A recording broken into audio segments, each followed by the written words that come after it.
এই জয় ডক্টৰ হিমন্ত বিশ্ব শৰ্মাৰ জয় আৰু হাজো শুৱালকুছিবাসীৰ ৰাইজৰ জয়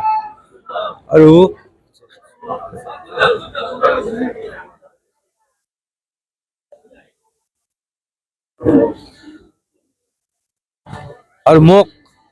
যিসকলে ভোট দিছে আৰু যিসকলে ভোট দিয়া নাই সকলো ৰাইজৰ সৰ্বাংগীন উন্নয়নৰ কাৰণে মই কাম কৰি যাম আৰু মই সম্পূৰ্ণ ভাৱে সমৰ্পিত মনেৰে মই ৰাইজৰ সেৱা কৰিম আৰু অসম গণ পৰিষদ দলৰ সভাপতি অতুল বৰা ডাঙৰীয়া আৰু কাৰ্যকৰী সভাপতি কেশৱ মহন্ত সৈতে অসম গণ পৰিষদৰ কেন্দ্ৰীয় নেতৃত্বই মোৰ ওপৰত যে আস্থা ৰাখিলে তাৰ কাৰণে তেখেতসকলক বিশেষভাৱে ধন্যবাদ জ্ঞাপন কৰিছোঁ আৰু ভাৰতীয় জনতা পাৰ্টিৰ সভাপতি দিলীপ শইকীয়াৰ সৈতে ভাৰতীয় জনতা পাৰ্টিৰ কাৰ্যকৰ্তা অসম গণ পৰিষদৰ কাৰ্যকৰ্তাসকলক মই বিশেষভাৱে ধন্যবাদ জ্ঞাপন কৰিছোঁ আৰু আজিৰ এই জয় সম্পূৰ্ণভাৱে ডক্টৰ হিমন্ত বিশ্ব শৰ্মা দেৱৰ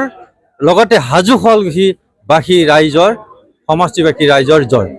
আপোনাক লৈ বহুত আশা কৰিছে সমষ্টিবাসীৰ সমস্যা সমাধানৰ ক্ষেত্ৰত হাজো শুৱালকুছি সমষ্টিয়ে সকলোৱে ভাবিছে যে প্ৰকাশ দাসৰ জয় হ'লে আমি সকলো সমস্যা সমাধান হ'ব।